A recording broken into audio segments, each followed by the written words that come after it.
So this is it. This is my last paranormal and supernatural and weird incidences and experiences to tell you all. And then I will possibly be taking stories from other people to like requests, or if you have experiences that you want to talk about and telling them. In any case, this one is actually from my daughter, and this happened April, March of like 2015 or so. And basically, so I told you guys a few episodes back in the very beginning about this incident about the guy that was in like the bounty or like the Undertaker kind of attire. Okay, so apparently my ex-boyfriend had an attachment from this spirit since the time that he was a little boy, and the spirit attached to him in Eastern Oregon when him and his best friend were wandering around, and it had some attachment to the house that they were staying in.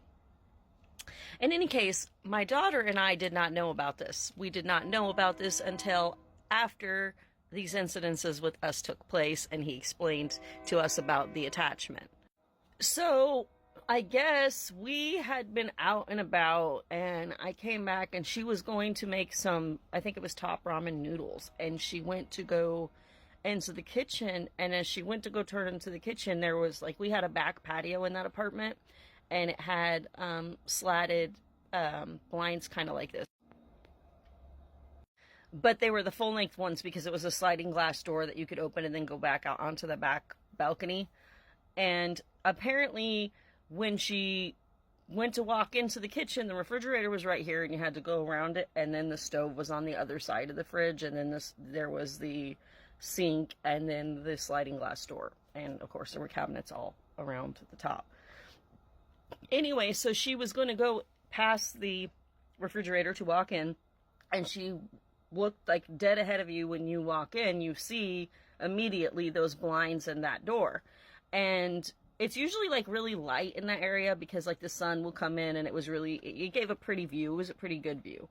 And so it let in a lot of natural light, and it was in the middle of the daytime, and there was this entity, this very tall, like 6.5, 7 feet tall figure, broad shoulders, and it was just really ominous and had this horrible, like, dark energy feel. And this was the first time that she had ever actually seen an entity, or, you know, like a ghost like that. We had lived in other houses where she had seen things happen, and kind of like poltergeist activity in a way, if you will.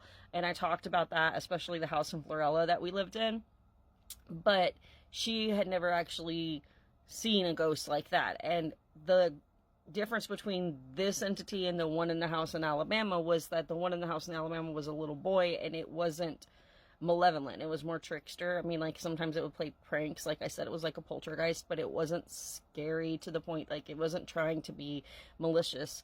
But this entity, which I saw as well, and I discussed that in my previous paranormal, and you guys can go check the collection, and like I said, this is episode 22. So anyway, so she walked in, and she's seen this entity standing in the middle of the doorway of the sliding glass door, and really tall, and it was wearing, you know, the pulled down hat, and had long, stringy, dark hair. And she said when I got home, she was really scared, and she hadn't eaten, and she's like, we're hungry, and we haven't eaten anything. Do you think you can get a pizza or something? And I was like, well, why didn't you make something? You know, because, I mean, you know, she was a teenager, and I knew that there were things in the house.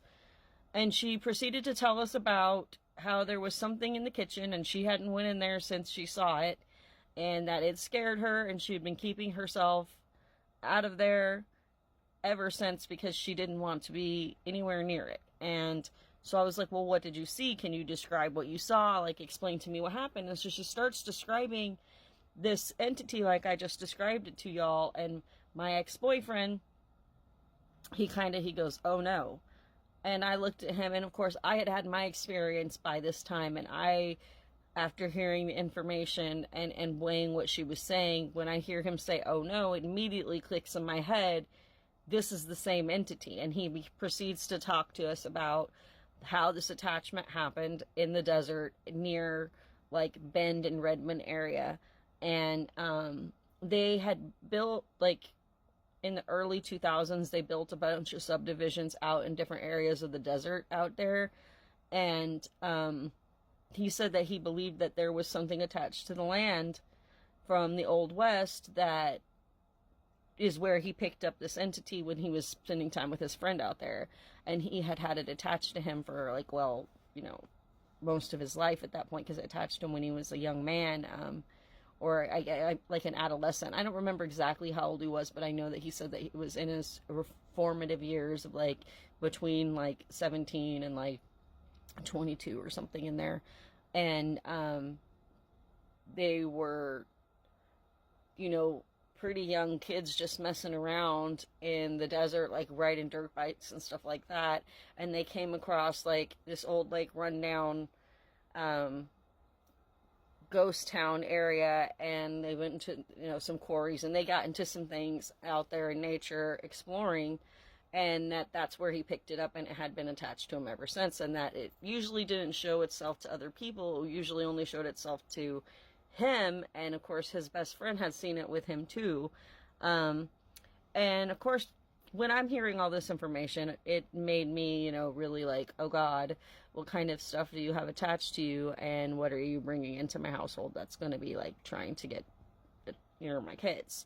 And my daughter was I think she was like 14 at the time or something like that. 12, 13, 14, something like that.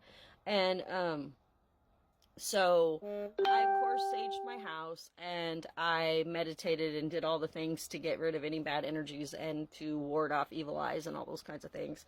And praying to keep my home protected from anything of the like that might try to come and mess with our hedge of protection that I had established. And we never saw it ever again. Now, I don't know, in the years since me and him separated, if he still has had other people see it or not.